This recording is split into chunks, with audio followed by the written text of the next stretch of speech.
Chase Thomas podcast. My nephew needs me to record. See, I already hate it. I hate it. All right, hello, welcome back to another episode of the Chase Thomas podcast, where I'm still at the aforementioned Chase Thomas, coming to you live from Knoxville, Tennessee, Everything School HQ. Over there in another part of Knoxville, Tennessee. Not sure exactly what part for 991, the sports animal, Tyler Ivens. What part are we in? I know you're from the area that I'm close to in Fountain City, North Knox. If I ever have kids, they will be zoned for Hardin Valley. Okay. I feel like a lot of people are in that area now. I give it up too much? No, that's right there, Hardin Valley. Yeah. So Hardin Valley is where I would be. Love the neighborhood. Love the community. People out here are super cool. This is kind of my place. Yes, this is my place. So I love my people out here in Hardin Valley. There you go. They got to get the football program up. Every time I do this with you, every time I do the sit down chat with you, and I see all your brave stuffs behind you, I was just like, I'm not gonna let him keep doing this to me. So I'm really glad that you brought me on today, Chase. Oh, sorry, the water. I'm parched. I'm parched, and sometimes you just need a cold beverage to be able to get you through it. I'm sorry. Go ahead. What were you saying? Something about locations and communities. Well, I'm just thinking about division titles over the course of my lifetime. Like a lot of them. A lot of titles. We're about to find out how much cussing you can omit from all your video. A lot of titles. The proof is in the pudding. Yes, it is. Go ahead. Mm-hmm. We don't have to talk Braves. We could talk about the Tennessee Volunteers. Let's do that. I can do that. You can do that. We can do that. I can do that. I don't really want to do that now. Look, today was really from August on, Tyler. I mean, I don't know. I'm curious to get your perspective on this, because today kind of felt like the penultimate episode for Tennessee recruiting this year, this fall, from August to now, where you have this surprise big commitment, right, with Jordan Ross. Or 5-star edge, you were like, whoa. Vestavia Hills, you were like, the likelihood of Tennessee being able to go into Alabama and grab a 5-star edge from Vestavia Hills and Alabama and Auburn not be able to keep him home. Like, that was a big pull. You're like, okay, well, things are a little bit different. This class could really be special. You already have Mike Matthews, who went to my alma mater back in Parkview. So you got the 5-star wide receiver. You got the 5-star quarterback starting next year. You're seeing like, okay, this is starting to look closer and closer to what Tennessee needs to be and what Heupel needs to start stacking to catch the Georgias, the Bamas of the SEC going forward. And then from August on, they're close. Tennessee is right there in that final one. Roger Saliapunga. We now have Jordan Seaton, who we can talk about here today. And it just feels like, I mean, Cam Michael going down to the end, Ryan Wingo. I mean, you can go up and down the list for a lot of guys who Tennessee has been in this final group for, because, I mean, I think they're bored. They're targeting bigger name fish, the 4- and 5-star fish, than they were starting out targeting when Heupel first got here. But I think there is a sense of like, man, this is a rough way to wrap up a year in recruiting where you went 10-2. You had this big jolt. Tennessee's back. You have one of the 3 strongest NIL collectives in the SEC. And I was texting the group chat, the Tennessee Vols group chat this afternoon that we do on this very program. And I just can't help fight this sinking feeling, Tyler. And I don't know if you feel the same, but there's a lot of Dan Mullen, Florida energy where we are right now. No. I'm not going to let you bring that up because it's spot on. There's a lot of,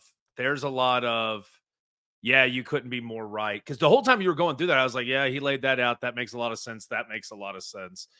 But then you bring up, I was like, God, he's going to bring up the Dan Mullen tie-in, isn't he? And that's exactly where I was going with that as well. The only differences between the two is it kind of felt like that at least Dan Mullen in Florida had the platform to be able to continue to hook the pipeline up because of, look, if you're in a launching bed of Ohio, Texas, Louisiana, Florida, essentially, and you can add Georgia and California's in the world. We know who the main pipelines and where they are.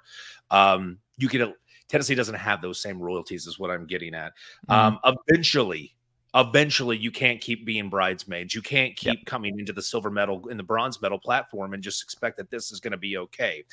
Now, the one thing that I will say that if there's any time where Tennessee needs to be first name out, second name out on the conversation, it's the NIL collective that you already brought up. Because kids these days, when it used to be, how warm is your climate 300 days out of the year? Because I don't want to come out of my dorm and have to put a jacket on. What are the sites like that? How beautiful are the women? How close to a beach? There was a time in Alabama, how fast of a charger can I get and how quickly can I re-up it? And if you don't make a tackle, put your keys on my desk and we'll talk on Tuesday. Now it's all about how can I get paid? Every December is opt-out season, silly season, NIL season, transfer portal season. Right now, you could list 8 to 10 names who are going to see their value go up by $1 million plus because they're going to change quarterback positions. Cam Ward, Will Rogers, KJ Jefferson, Kyle McCord. You want me to keep going down the list? Because there's plenty of good names who are going to be standing out in different programs this year. Back to Tennessee. Concerning? Not yet. Is it an aw shucks or a come on? Absolutely. But all it takes is this. And I think that this is happening at the right time. And you can see on that GPS on your smartphone, the interchange about to hit where everybody comes together. College football playoff moves to 12 teams. Tennessee last year would have been in. The goal moving forward every year is to get into the 12-team dance, not get to Atlanta. Now Atlanta means nothing. Get to the 12-team dance. How much money can you pay to be able to, one, get new blood into your program? And now, if you think college football was crazy as it is because assistants and recruiters had to stay on the road 250, 200 some odd days a year, can you imagine recruiting a kid, getting him on campus, him playing 12 to 13 games for you, and then turning right back around and having to re-recruit him so he doesn't enter the transfer portal? This is now becoming a more difficult job. That's why you're going to start seeing more coaches who are on the college level, Jim Harbaugh, who will end up leaving to go back to the NFL. Because here's the thing. We don't want to deal with some of those things that happen when I want to be on a boat with my wife and kids doing sunbathing, amusement park season. I think things are getting better for Tennessee from an NIL standpoint, and they were already rosy to begin with. But to boot, much like second halves in the 2023 season and the recruiting trail, what do they have in common? Finish the job. Yeah, and it's just so weird because I'm so mixed on this where, look, Tennessee has been in a really rough spot. Football. They have not had stability for 15 plus years. Heupel has broken a lot of records. You kind of know what you've got here. And look, I think Josh Heupel is a very good in-game coach. I still like Josh Heupel a lot. He was the right coach for the right time here. What we can say though is, okay, 8-4 year one, 10-2 last year. Or was it 7-5? 7-5 in year one, excuse me. 8-4 this year, 10-2. So year 4 is going to be a big inflection point for this program because all eyes are on Nico, and just so much of what this team is going to be and what Heupel's future looks like in Knoxville, because you get a mulligan. Like, he gets the mulligan for the Milton stuff, where it's like the loyalty factor, like you want to keep the locker room together. He's the guy that stayed. He was Hendon's guy.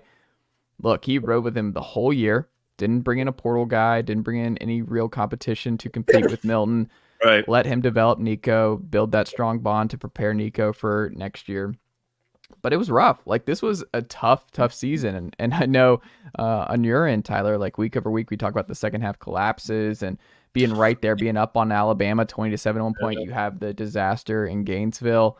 But like, look, 8-4 with where we're at now, the expectations at Tennessee are higher, and they should be higher because of what Tennessee can do on the NIL front, because of what we've seen Tennessee do in the past and where their footprint is. It's fair to have high expectations, but a lot of the big key guys that Heupel has utilized have been Pruitt guys. A lot of those guys who are drafted, like the staff deserves credit for developing them. Like Glenn Ellerby deserves credit for turning Darnell Wright into a great top 10 prospect, but he didn't bring Darnell Wright into this building. He developed him. Those are two different things. So I feel like I'm so conflicted because I think the staff has done a good job developing the guys that Pruitt left behind. Like, they did that. That's just Hendon Hooker would not be an NFL quarterback if Jeremy Pruitt was still the head coach of the University of Tennessee. I don't think we see that same kind of success. I don't think we see that version of Hendon Hooker that got him to the Heisman conversation, that had that special year in 2022. I don't think we see that. But on the flip side, we're now at a point where, okay, some of these guys are going to have to develop. We haven't seen one Ellerby offensive lineman develop in the last 3 years here. Addison Nichols is now out the door. Bennett Warren could be that guy. Maybe it's Sham Umarov from last year. We haven't seen him yet. 4-star offensive tackle out of Georgia. Maybe. You look at Alec Ablin, promoting from within, still trying to find his first big tight end recruit. That was a heat check by Heupel to promote from within. Kelsey Pope, I mean, we're fighting like hell to keep Braylon Staley in the boat. You've already lost J.J. Harrell. You lost Mazio Bennett the year prior. You could be down to one wide receiver in this class, 5-star wide receiver. That's big. But look, we're going to have to start seeing in some of these guys that you're bringing in this program that need to play. I mean, you have guys who are in the program and they don't see the field last year. Jordan Matthews doesn't see the field. Ricky Gibson barely sees the field and looked good when we saw him, and he still wasn't cracking the rotation. And you're still putting guys who now are in the portal, like Warren Burrell, who's been there. We know exactly what they are. You're not playing the young guys unless you're really forced to injury, like Brian John Marie had to do at linebacker this past year. But you saw it, like Jeremy Thielander grew a lot. He was really good that last game against Vanderbilt. Like, I'm excited about what he can be in the linebacker spot. But I think it's fair to just be kind of like, all right, y'all, like, we're going into year 4. It's not cute anymore. Like, you're going to have to start showing that your guys, you can both recruit and bring in those same kind of guys and develop your own guys and not have to rely on the portal and not have to rely on the Jeremy Pruitt guys, because Pruitt was a better recruiter than Heupel to this point. He was. I also like to remind people Jeremy Pruitt was the reason why Michael Penix didn't end up at the University of Tennessee as well. And we like to make jokes because of where the college football playoff is going, but maybe you don't get Nico. Maybe it doesn't turn out the way that it does.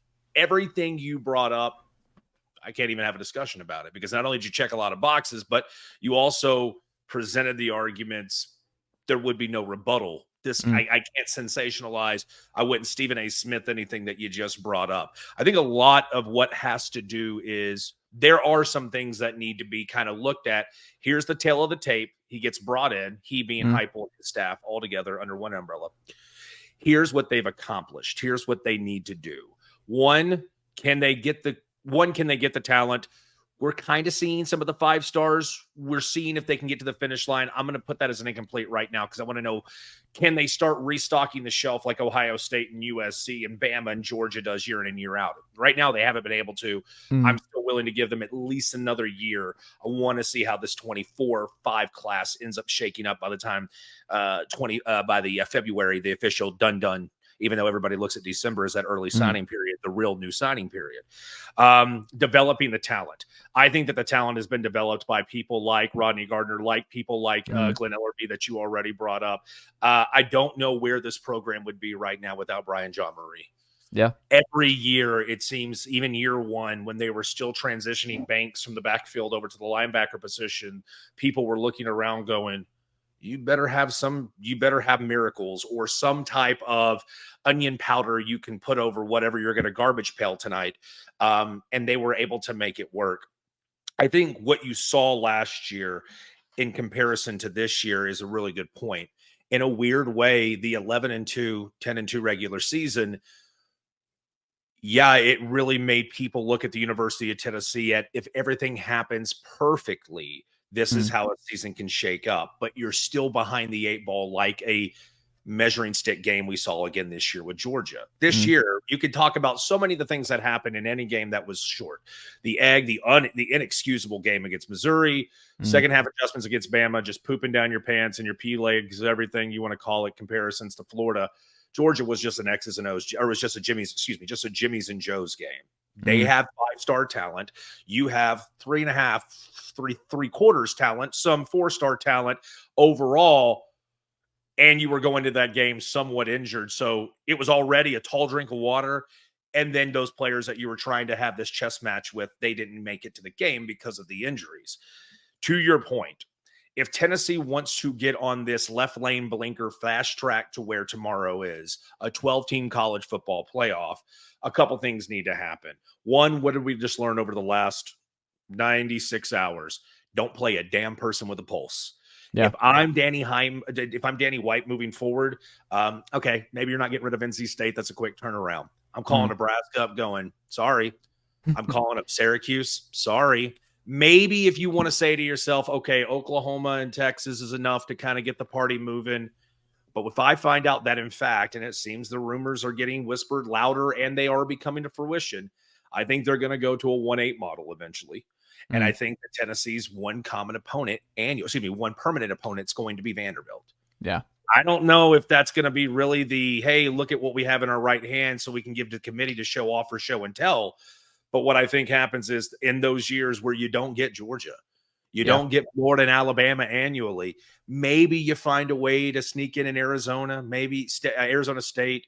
See, to where they're at right now, though, Chase, is I'm okay with Power 5 middle of the roads. But these whole let's meet at Jerry World to kick off the season in September USC, Yeah. These whole, hey, do you want to be really cool? Let's do a home and home, except we'll do the NFL sites.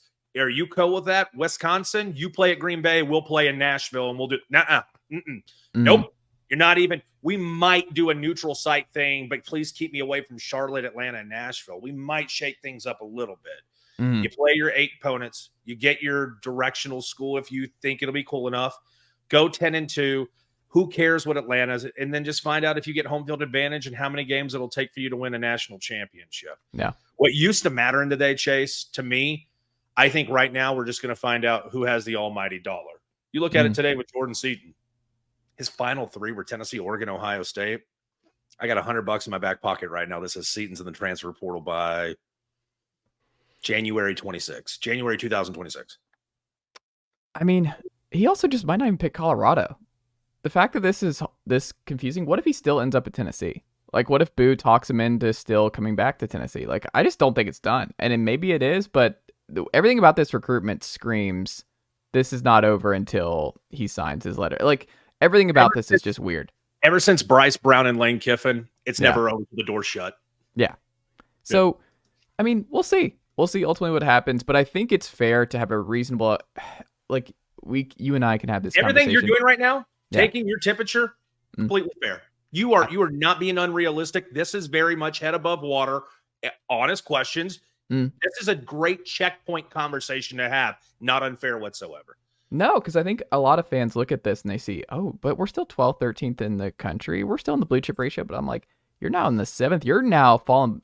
I mean, you think you're going to finish ahead of LSU at the end of this cycle? I mean, you're going to have to land somebody. They're not done. You're going to look at this. I mean, you could be 7th, 8th. Texas and Oklahoma are in this conference now. It's nice to say that, like, hey, we're still in the top 15 right there. That's where you want to be. But that's not, you will not have the depth. You will not have the bodies to really be a contender year over year. So you need to adjust your expectations for this staff if that's where they're going to sit after a 10-2, 11-2 type year. And maybe that is where, and that's the other thing is, like, maybe that's okay for a while. Maybe it's okay for Tennessee to be 9-3 most years, have that special season, like you said, based on the schedule, depending on who they get. Like, because next year's schedule, it looks like 10-2 to me. Like, when you look at what this schedule is, you get Bama at home. At Georgia is obviously your toughest game. You get Florida back at home. At Arkansas, that's a great draw for them. I think they'll be favored there. You look at it, and I was like, I think they're going to be favored going into 10 to 12 games next year. Kentucky, I had 9-3, but only could quickly move to 10-2. If Nico's legit, right away. I want to see what Oklahoma's new offensive coordinator hire, how he fits DS. And you get that game early too. Yeah. So, and it's also Heupel's got that circled. I think Heupel's going to have some extra juice going into Norman. I think he might have something up his sleeve against Oklahoma. Oh, you mean like receipt? Oh, receipt. Yeah, he might have a receipt. Keeping receipts of, oh, hey, Bob, are you still there? Stoops, Bob, how's everything in Norman? Let me in for some dinner. We'll trade some Tupperware. Yeah. That's a great point. I think he'll be ready. Yeah. Most important returning Vol, who has the opportunity to leave this cycle, but easy. You think it needs to come back. Who do you think it is? Oh, slam dunk easy. Cooper Mace. Why is it Cooper? Do we just... Because a couple reasons. Yeah. One, you saw this tempo and speed this year was nowhere near what it needed to be, even when he did return. But once he did make the return, and Ollie Lane, 2 claps and kudos to you, admirable job. Gibbs product here locally. You could see. Love that he finished out at center too. That man did everything. Of course, that was the most Tennessee way of ending it. It's like Cooper goes down. It's like, all right, back to where I was, I guess. Like, Ollie's a trooper, man. I am a guy who is willing to always make sure he brings every, not a baseball analogy, but he brought every glove to the ballpark. He didn't care where he played. Cooper Mays, one, because of just the importance of that offensive line for next year and what your bodies might look like. Might even put Javonte Spraggins in there as well, because at times, but I will stick with Cooper Mays for that reason. And number two, you're about to bring in arguably the most decorated recruit since Peyton Manning, who many people believe has to do Peyton Manning things. I need Cooper Mays giving him the football and helping him see the football field a little quicker than perhaps maybe a true sophomore should see the football field. Yeah, I like that one too. I think Keenan Peely's a sneaky important one. Oh, God. So we do a start bench cut exercise on our show, and somebody dropped me start bench cut the other day. Most important piece moving forward for next year who can return. And they hit me with Cooper, Brew McCoy, Keenan Peely. And I went, son of a, and it took me longer than I thought it would. And I end up cutting Brew. That's who I would have cut. But you look at this wide receiver room next year, if there's still more shortcomings, and just they miss Brew for more than just obvious reasons. The more and more you get into what kind of led to the games Joe was actually on target, the receivers weren't helping him out, and then vice versa. So Brew McCoy could have helped in so many different ways. Keenan Peely, though, 26, 7-year-old grown man, married with kids. Like, okay, I want a grown man leading my linebacker room too. That would be huge. Put him and Arian Carter side by side with each other with some of the pieces, as you mentioned, that shined late. Perhaps maybe that room's a lot brighter than some people anticipate it will be. No, because you see it like the Missouri game was the number one reason. Like you just saw it, like having Keenan Peely with Cody Schrader out of the flat. Like, maybe that's a different game. Play. Yeah. He hit off tackle, and then look, Elijah Herring, I think, is going to be a great addition, and I think when he gets it, I think he'll be a solid piece of this defense. Diving at ankles and guessing, Schrader just wanted him to go lean one way, and he'd take the other route, and it was just pitch and catch the entire game. It was a long day for Elijah Herring in Columbia that afternoon. I wonder how that would work, though, because, Beasley's obviously gone, but you're looking at it. T-Lander grew. Arian will be back in there. Elijah's the 4 spot in the 2 deep. He's going to go from starter playing a bunch of snaps where he shouldn't play many snaps next year if you're healthy. That is a must-see position in the spring alongside how much noise does, because the other answer with people who are watching this played back or live or through their social devices are going, Dylan Sampson. None of y'all are saying Dylan Sampson. Yes, because of all the things Dylan Sampson brought to the table, but I wouldn't put it in the importance level. Like, you have some people in the backfield in that running. Jerry Pack has a wealth of people who can. I'm not worried about running back for Tennessee. They're going to get production no matter who's back there, really. For me, it's linebacker. Who's going to get to the quarterback next year? Because I'm going to be honest, everyone's like, well, how come you're saying who could come back? Yeah. Okay. Amari Thomas is going to get his money, even though he can come back. Tyler Barron's going to get his money, even though he can come back. You got to see who are going to be some of those replaced players. To me, if you told me, hey, Ivens, wide receiver, linebacker, defensive line, somewhere in that mix like that. Yeah. And I'm interested in the tight end spot. Like, hopefully the Notre Dame tight end in the portal comes down Knoxville, but we'll see. I think there's a good chance that there was a player who came to Knoxville this year on another team ends up playing for Tennessee next year. Okay.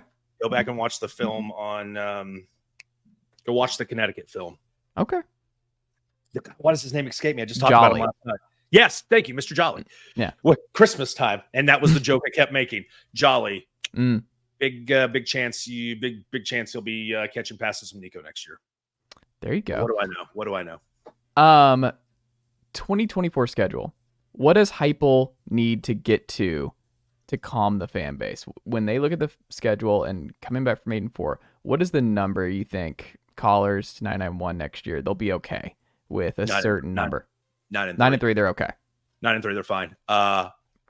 And this is not what people want to hear.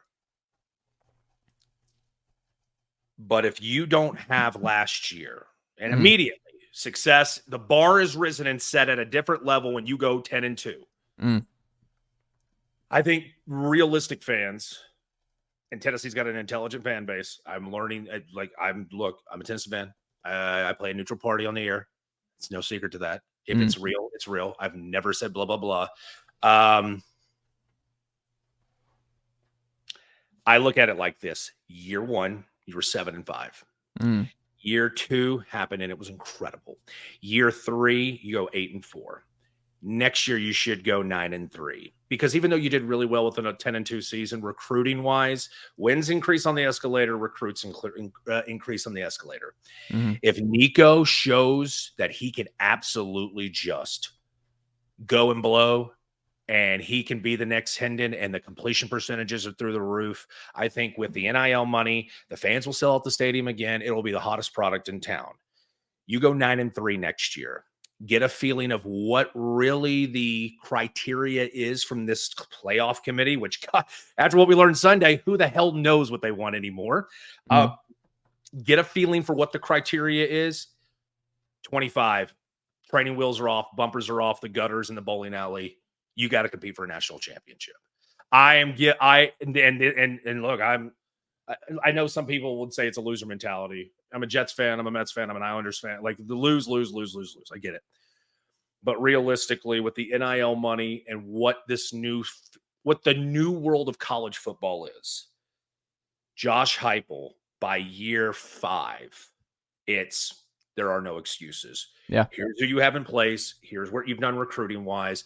We're giving you, because to me, I gave Josh Heupel a built-in year for losing 30 players to the transfer portal, and I was already giving him 4 years.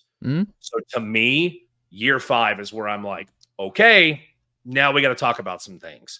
So this year, get Nico's feet wet. By the time he's coming back to the orange and white game, April of 25, I need him cannonballing. Look, Mom, look what I can do. And I need to see some of those beautiful drop passes down the sideline like we saw in the orange and white game, leading into matchups against whatever the roulette wheel of 25 says about the SEC schedule. Yeah, I think that's right. 9-3 next year, and then national title. You got to be feeling like he's got to have a Heisman type year. You want big Bryce Young from Nico. It's kind of wild how much Nico is tied to Josh Heupel's future in Tennessee. Like, he's a general manager he's a coach to a general manager. Yeah, they're tied at the hip. If it doesn't work out, then I think Heupel's gone. Like, I think if Nico does not work out, I think you're in a position where it can get ugly. No. What needs to happen if Nico doesn't work out, because remember who his AD is. Yeah, they're tied together. Yeah. And Danny has done a lot of growth for this program. In my honest opinion, Nico doesn't work out. Josh Heupel's got to sit at the blackjack table and hit on 20 every time and hope it's an ace. Yeah. He has to find that next person in the transfer portal and go, no, I can work with this guy. Yeah, because he's over 1 there. And here's the thing. A guy like he had 3 years. And a guy like Josh Heupel, you would think that he would get every quarterback's, he didn't get Hendon. He lucked into Hendon. Hendon was just there. Yeah. I was thinking more Joe of the 0-1. Well, that's what I'm saying. Joe is the 0-1, but it's like his 1-for-1 is the transfer he didn't even bring in. Right. When he got on campus and he saw Hendon in-house from Jeremy Pruitt, he went, all right, so tell me more about this Joe guy in Ann Arbor. Yes. So I'm saying, like, you got lucky and then now you're 0-1. So if you strike out on Nico, it's okay. I get one last shot at this. Yeah. And I don't think we'll get there. Because Nico's the real deal. I think so too. Nico's the real deal. I also think it's just so much pressure. Like, there is so much pressure on Nico, and I'm interested to see how he handles it. I'm interested to see how this offense bounce back. I'm interested to see all of it. I think it's gonna be fun. Final thing in 30 seconds. Yes. Make me a promise. Because I enjoy doing this with you. I think for anybody who's watching this right now and follows along with Chase, I have done this a very long time, and I'm not trying to be a senior old man when I do this. This guy is very good at what he does. This guy is very, very good at what he does. And I'm not just saying, look, I get requests all the time to do things, and sometimes the schedule just doesn't allow it. I try to make time to do this, to do your channels, because I follow along with some of the stuff that you do. It amazes me sometimes when I'm like clicking on your videos and I'm like, what the hell? He's talking Calgary Flames hockey? and nobody loves Rip and Shell more than this guy does. A huge hockey fan. So I'm catching myself many times downloading your videos before I jump on planes, and it's my on-demand content. So even though I've got to skedaddle tonight, Off season is not far, good friend. So No. you should hit me on the speed 1. Always should be U-Haul. Mhm. Speed dial 2 should always be your wife. Speed dial 3 should be you consider if it's me. I don't know. I'll be number 3 for that. I'll be number 3. Okay. Go Seinfeld here. Well, like a little Seinfeld action. What number are you on the speed dial? I'll see. I'll talk to the wife. I'll talk to her. Well, now you're back down. Now you're back down there, Tyler. We were riding high here. Have you tried this? It's called water. I think the natives call it agua. It is absolutely fantastic. I don't know. Tastes better with the division title, I think. I hate you. Don't ever call me again. Goodbye, Chase Thomas. Tyler Ivens, listen to him every day, Monday through Friday on 981 The Sports Animal with Tyler and Will. And Tyler, thank you as always, and we'll talk again soon.